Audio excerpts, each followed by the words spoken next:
नमस्कार साथियों, राधे राधे, जय श्री कृष्णा। कैसे आप सभी? उम्मीद है कि अच्छे होंगे, स्वस्थ होंगे, मस्त होंगे।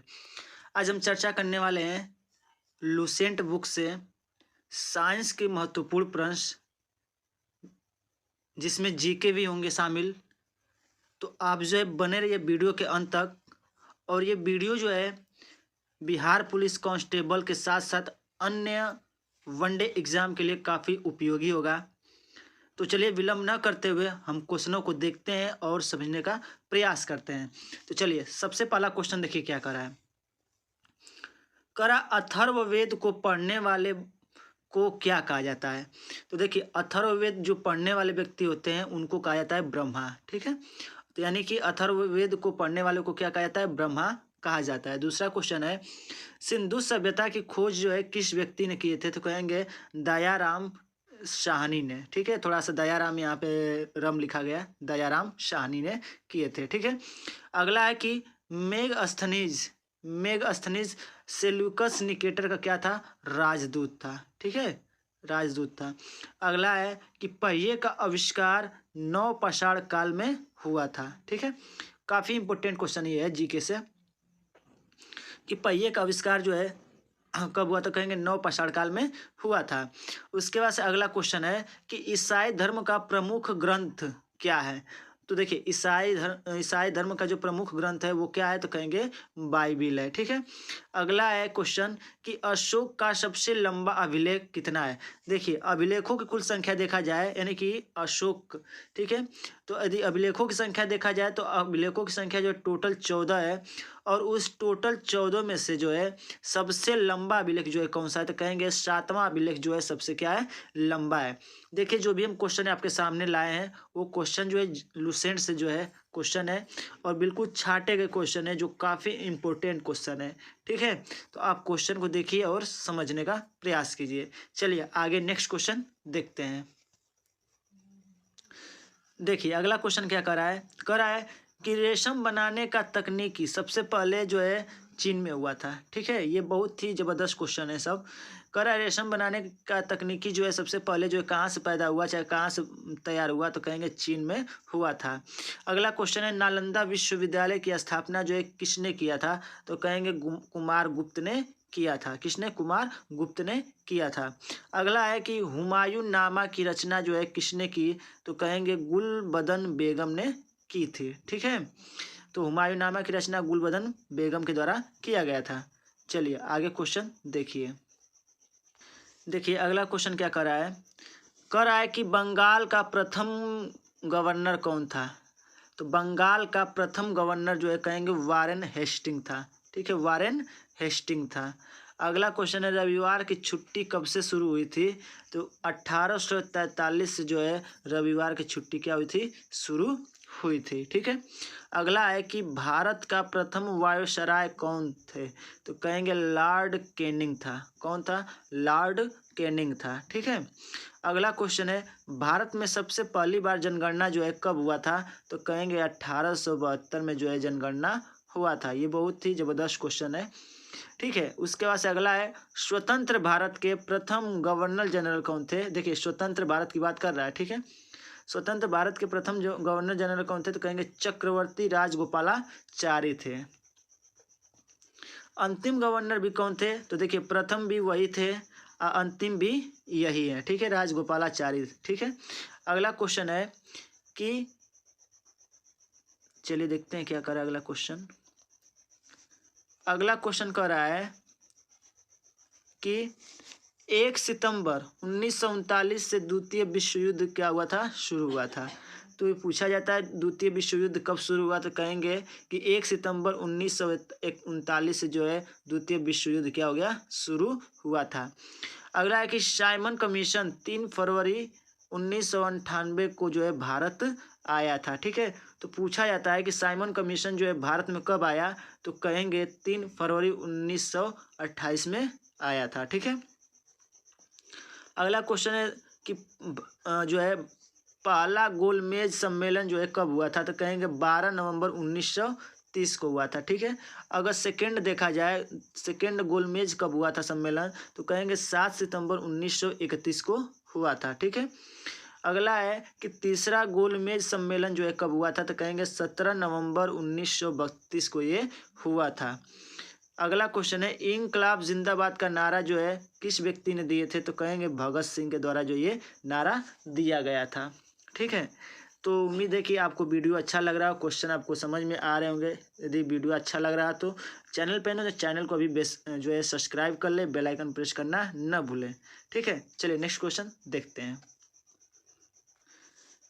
देखिए अगला क्वेश्चन क्या कर रहा है कि 12वां कांग्रेस अधिवेशन में पहली बार वंदे मातरम जो है गाया गया था, और ये वंदे मातरम जो है कहाँ गाया गया था, तो कहेंगे कलकत्ता में। ठीक है, और उस समय जो है कलकत्ता में जब गाया गया तो उस समय अध्यक्ष कौन थे, तो कहेंगे रहीमतुल्लाह सयानी थे। ठीक है, उन्हीं के समय जो है कह सकते हैं कि ये गाया गया था। ठीक है, उस समय अध्यक्ष कौन थे, तो कहेंगे रहीमतुल्लाह सयानी। ठीक है, और जो है वंदे मातरम को कब, तो कहेंगे जो 12वां कांग्रेस अधिवेशन में गाया गया था, कहाँ, कलकत्ता में। ठीक है, अगला है 27वां कांग्रेस अधिवेशन में पहली बार राष्ट्रगान गाया गया था। ठीक है, सबसे पहली बार क्या गाया था, राष्ट्रगान को गाया गया था। ठीक है, और राष्ट्रगान के रचयिता कौन है, तो कहेंगे रविंद्रनाथ टैगोर, और इनका जो है उपनाम क्या है, इन्हें किस नाम से और जाना जाता है, तो कहेंगे गुरुदेव के नाम से इन्हें जाना जाता है।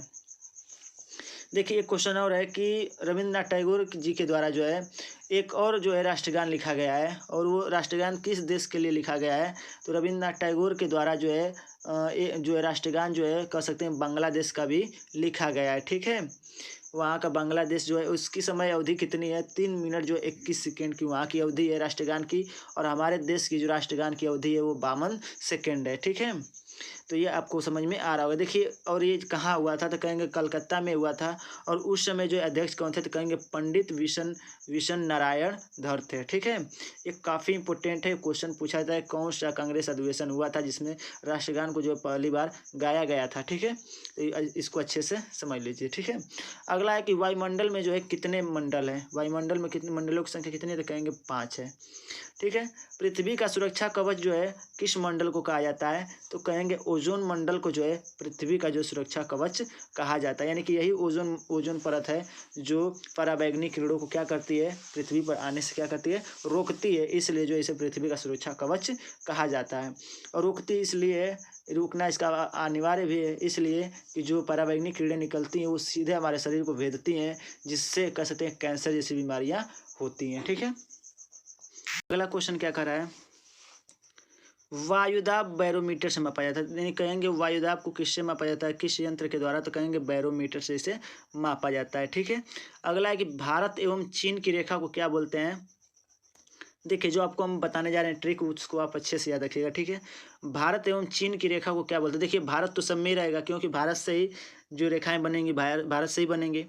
तो भारत एवं चीन की जो रेखा है उसको क्या बोला जाता है, सीमा को क्या बोला जाता है। देखिए चीन में लास्ट में न आ रहा है, और मैकमोहन में भी लास्ट में क्या आ रहा है, न आ रहा है। तो आप इस प्रकार से कहेंगे कि भारत एवं चीन की जो रेखा है, बीच की जो सीमा रेखा है, उसको क्या बोला जाता है, तो कहेंगे मैकमोहन रेखा बोला जाता है। ठीक है, अगला है भारत एवं पाकिस्तान के बीच की जो रेखा है, ठीक है, बीच की रेखा को क्या बोला जाता है, तो कहेंगे रेड क्लिफ बोला जाता है। जैसे अगर आपको इसको भी याद करना है तो देखिए, जैसे मान लीजिए पाकिस्तान का नाम आप सुनते हैं तो आपकी आंखें लाल हो जाती है। ठीक है, डर कह सकते हैं कि, ठीक है, क्योंकि आप उसका नाम सुनना नहीं चाहते हैं, तो रेड हो जा रहा है, तो इसका मतलब यहाँ से याद रखिएगा रेड क्लिफ रेखा। ठीक है, रेड क्लिफ नाम के एक वैज्ञानिक थे, जिनके नाम पे इसको, वैज्ञानिक नहीं थे, एक कह सकते हैं खोजकर्ता थे, उन्हीं के नाम पर रखा गया था। तो भारत एवं पाकिस्तान के बीच की रेखा को क्या बोलेंगे, रेड क्लिफ रेखा बोलेंगे। और यहीं से देख लीजिएगा भारत एवं बांग्लादेश के बीच की रेखा को क्या बोलते हैं, तो कहेंगे उसे बोला जाता है डुरंड रेखा। ठीक है, आगे कि केटू भारत की सबसे सर्वोच्च चोटी है। ठीक है, ये क्या है, ये भारत की है, देखिए ध्यान दीजिएगा, केटू जो है भारत की सर्वोच्च चोटी है, और इसे जो है और किस नाम से जाना जाता है, तो कहेंगे इसे बोला जाता है गाडविन आस्टिन के नाम से इसे जाना जाता है। ठीक है, और यदि इसकी हाइट की बात करें तो कितनी हाइट है इसकी, तो कहेंगे 8600 मीटर, 11 मीटर जो इसकी क्या है, हाइट है। तो आप अगर इसको किलोमीटर में देखें तो लगभग जो है 8.5 किलोमीटर से ऊपर जो इसकी क्या है, लंबाई है। ठीक है, तो ये काफ़ी बड़ा, ये सबसे ऊंचा जो चोटी यही भारत की है। ठीक है, और ये किस श्रेणी में है, तो कहेंगे कि ये काराकोरम जो है की श्रेणी में जो ये शामिल है, इसके अंतर ये आता है। ठीक है, अगला विश्व का सबसे बड़ा ज्ञात नदी, देखिए ये क्वेश्चन जबरदस्त है।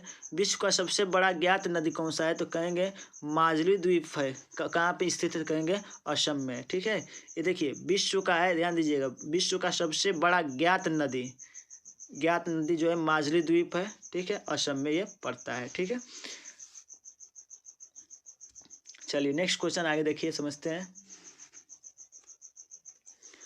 देखिए अगला क्वेश्चन क्या करा है कि केंद्र शासित प्रदेश का सबसे बड़ा बंदरगाह पतन जो है कौन सा है, तो पत्तन कौन सा है, तो कहेंगे कि पोर्ट ब्लेयर है। ठीक है, कौन सा है, पोर्ट ब्लेयर है। याद रखिएगा, केंद्र शासित प्रदेश का सबसे बड़ा बंदरगाह कौन सा है, तो कहेंगे पोर्ट ब्लेयर है। अगला है कि गंगा नदी को बांग्लादेश में किस नाम से जाना जाता है। देखिए पूछा है गंगा नदी को बांग्लादेश में किस नाम से जाना जाता है, तो कहेंगे पद्मा के नाम से जाना जाता है। ठीक है, उसके बाद से अगला है कि ब्रह्मपुत्र नदी को बांग्लादेश में किस नाम से जाना जाता है, तो कहेंगे जमुना के नाम से जाना जाता है। काफ़ी ज़बरदस्त क्वेश्चन, याद रखिएगा। भारत की सबसे बड़ी कृत्रिम झील, यानी कि भारत में ऐसी कौन सी झील है और जो बड़ी है और जो है मानव के द्वारा बनाया गया झील है और सबसे बड़ा है, तो कहेंगे गोविंद बल्लभ पंत सागर। ये बहुत ही बड़ा क्या है, कृत्रिम झील है। अगला है कि चाय की पत्तियों में कैफीन तथा टैनिन पाया जाता है। ठीक है, और इसी कैफीन की वजह से जो है जो व्यक्ति चाय पीते हैं उनको चाय की क्या हो जाती है, लत लग जाती है। ठीक है, अगला है कि कानपुर को जो है भारत का मैनचेस्टर कहा जाता है। क्या कहा जाता है, मैनचेस्टर कहा जाता है। ये बहुत ही अच्छा क्वेश्चन है। ठीक है, अगला क्वेश्चन, देश का सर्वश्रेष्ठ प्राकृतिक बंदरगाह। देखिए देश का प्राकृतिक जो बहुत पहले से ही क्या है, प्रकृति की देन है। ठीक है, तो देश का सबसे श्रेष्ठ प्राकृतिक बंदरगाह कौन सा, तो कहेंगे विशाखापट्टनम का। ठीक है, विशाखापट्टनम का जो प्राकृतिक बंदरगाह है जो है सबसे देश का, हमारे देश का क्या है, सबसे बड़ा बंदरगाह है। ठीक है, चलिए आगे देखिए क्वेश्चन क्या करा है। अगला क्वेश्चन करा है भारत में 45 जो है विदेशी कार्यरत बैंक है। तो हमारे भारत देश में जो है विदेशी जो है बैंक कितने हैं, तो कहेंगे 45 जो है विदेशी बैंक है जो अभी तक इसमें कार्य चल रहे हैं। अगला कि मुख्यमंत्री की नियुक्ति जो है कौन कराता है, तो कहेंगे राज्यपाल के द्वारा जो है मुख्यमंत्री की जो है नियुक्ति कराई जाती है। ठीक है, हमारे देश में जो है 28 राज्य हैं और 8 केंद्र शासित प्रदेश हैं। ठीक है, और अगला आपके लिए क्वेश्चन है कि राष्ट्रपति को शपथ जो है कौन दिलाता है, तो आप इसका आंसर जो है आप कमेंट बॉक्स में पिन कर दीजिए। तो उम्मीद है कि आपको क्वेश्चन समझ में आए होंगे। तो यदि क्वेश्चन समझ में आया तो आप चैनल को एक बार पुनः सब्सक्राइब कर ले, बेल आइकन प्रेस करना न भूलें ताकि आपको ऐसे ही पर डे वीडियो मिलते रहें। और पर डे आपको वीडियो जो है सुबह 11 बजे आपको मिल जाएगा। तो दोस्तों मिलेंगे अपने नेक्स्ट वीडियो में ऐसे ही बेहतरीन क्वेश्चनों के साथ। तब तक के लिए जय हिंद, जय भारत, खुश रहिए, मस्त रहिए, बड़ों का सम्मान कीजिए।